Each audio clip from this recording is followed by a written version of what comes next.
earlier at the White House. This witch hunt in the history of politics, it's ridiculous. It's absolutely ridiculous. This impeachment is causing tremendous anger, and you're doing it, and it's really a terrible thing that they're doing. For Nancy Pelosi and Chuck Schumer to continue on this path, I think it's causing tremendous danger to our country, and it's causing tremendous anger. I want no violence.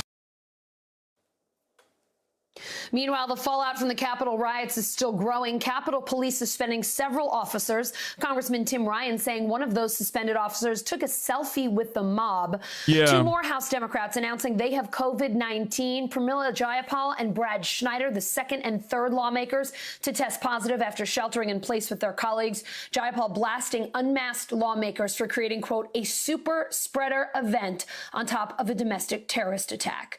NBC News correspondent Leanne Caldwell is with us now from Capitol Hill. Leanne, let's start with this 25th Amendment vote. Is that measure expected to pass? And if it does, what happens? Hey, Allison, it is expected to pass.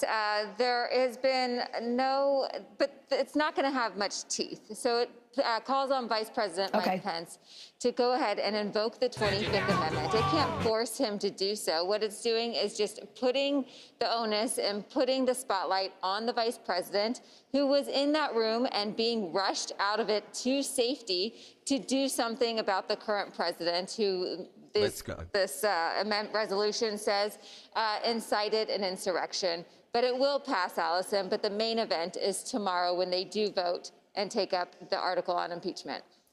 Thanks, Mom.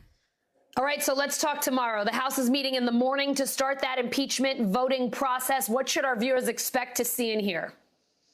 Yeah, there'll be some debate on the House floor, and that's where viewers can tune in to see what both sides are saying. It's going to be interesting to see who on the Republican side stands up and argues against this article of impeachment.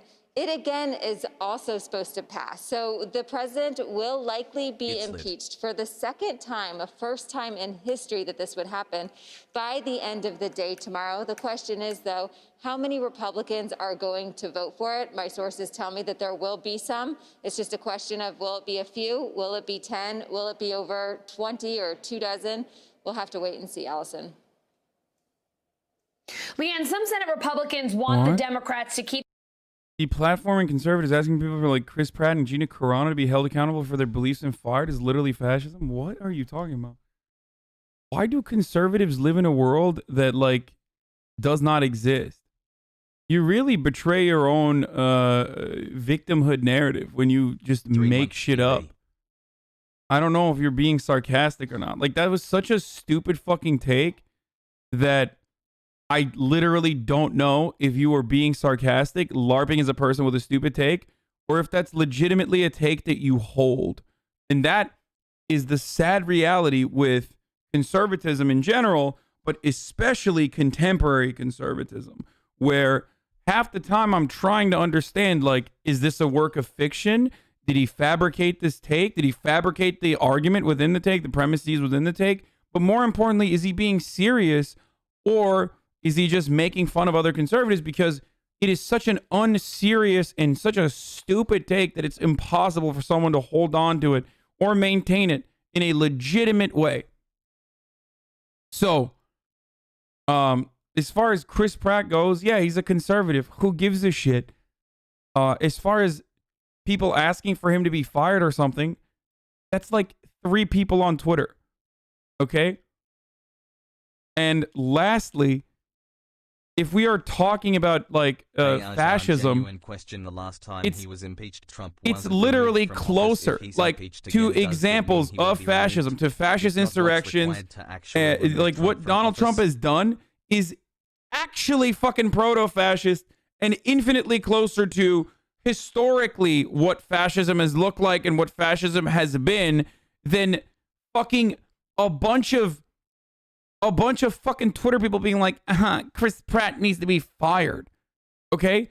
If your worldview, while all of these insane world-changing events are happening, if your worldview is so narrow and so shallow that, like, it's literally fascism when a couple people on Twitter cry about Chris Pratt being conservative, you are coming at it from such a profound position of privilege that we are not living in the same world. And I am in a position of profound privilege, and even I can see the reality. So not only are you coming at it from a profound position of privilege, you are nearly as privileged as like Gal Gadot singing Imagine All the People in the beginning of the fucking COVID crisis. But because you think that they're just Hollywood celebrities and supposedly liberals or leftists or commies or whatever the fuck you want to call them, then they're elitist. But you, my friend, are nearly as elitist as they are. At least they have a fucking house with an indoor heated pool. You are an elitist LARPing for other elitists, despite the fact that you're probably living in a relatively comfortable middle-class existence. Wow.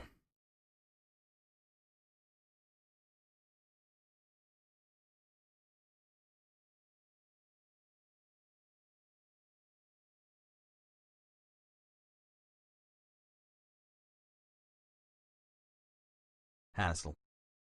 Oh, he took questions for 3 minutes? Let's take a look at this shit. Let's take a look at this horrible audio. We're going to Texas. We're going to the southern border. As you know, we've completed the wall. They may want to expand it. We have the expansion underway. It's been tremendously successful, far beyond what anyone thought. We're stopping in large numbers the drugs coming into the country for many, many years and decades. We're stopping a lot of illegal immigration. Our numbers have been very good. There does seem to be a surge now because people are coming up.